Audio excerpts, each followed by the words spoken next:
તો હવે સમાચારોમાં આગળ વાત કરીએ આપણે અરવલ્લીની। તો અરવલ્લી જિલ્લામાં એલસીબી પોલીસને મોટી સફળતા મળી છે।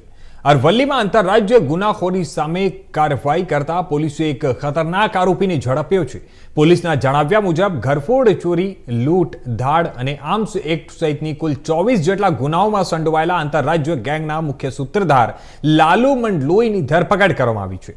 આરોપીઓએ પોતાની ગેંગ સાથે મળીને અંદાજે 2 મહિના પહેલા મોડાસા ગ્રામ્ય પોલીસ સ્ટેશન વિસ્તારમાં એક ગંભીર ચોરીને અંજામ આપ્યો હતો, જેમાં ઘરના લોકોને બંધક બનાવીને સોના ચાંદીના દાગીના લૂંટી લીધા હતા।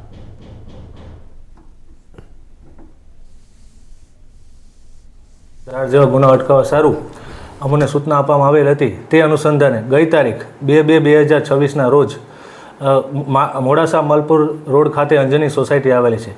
તે સોસાયટીમાં અન્ય અજાણ્યા 5 થી 6 ઇસમોએ 2 મકાનોના તાળા તોડેલા, ત્યાંથી ચોરી કરી તેઓ ઘર જે ત્રીજા મકાનમાં જ્યારે ચોરી કરવા માટે ગયા ત્યાં ઓલરેડી ફરિયાદી તથા તેમના બાળકો સાથે સૂતા હતા।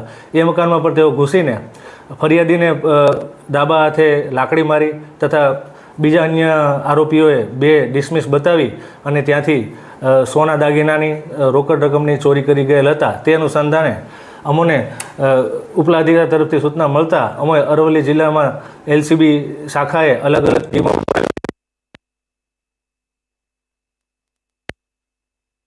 સીસીટીવી કેમેરાઓનું કેપ્ચરિંગ કરી તેમજ એનો રૂટ મેપ તથા એનો પાથ ચેક કરી તેમજ અન્ય જે આંતરરાજ્ય તથા લોકલ જિલ્લાઓ તથા રાજ્યની ગેંગોનો છે એને આપણે ઇતિહાસ કઢાવી અને પહોંચતા એમપી સુધી અમને હકીકત મળેલી।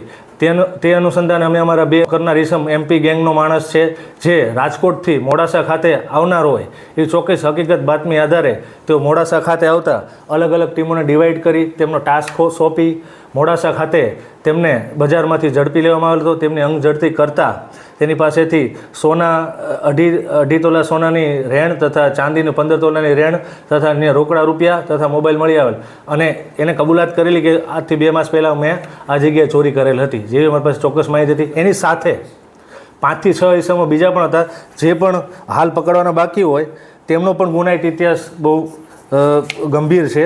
સદર જે અમે આરોપી પકડ્યો છે જેનું નામ છે લાલુભાઈ ભીલ કરીને છે, જે કુક્ષીધાર મધ્યપ્રદેશ જિલ્લાનો છે। તેમના વિરુદ્ધમાં અગાઉ 13 ગુનાઓ નોંધાયેલા છે, જે બધા ગંભીર પ્રકારના ગુનાઓ છે, જે પૈકી એમ 3 ગુનામાં હાલ એ વોન્ટેડ છે। એટલે ત્યાં પણ આપણે જે તે રાજ્યમાં આપણે જાણ કરેલ છે, અન્ય ઇસમો પકડવાના બાકી છે, તેની હાલ તજવીજ ચાલુ છે અને ટોટલી મુદ્દામાલ આપણે રિકવર કરેલ છે અને ગુનો ડિટેક્ટ કરેલ છે।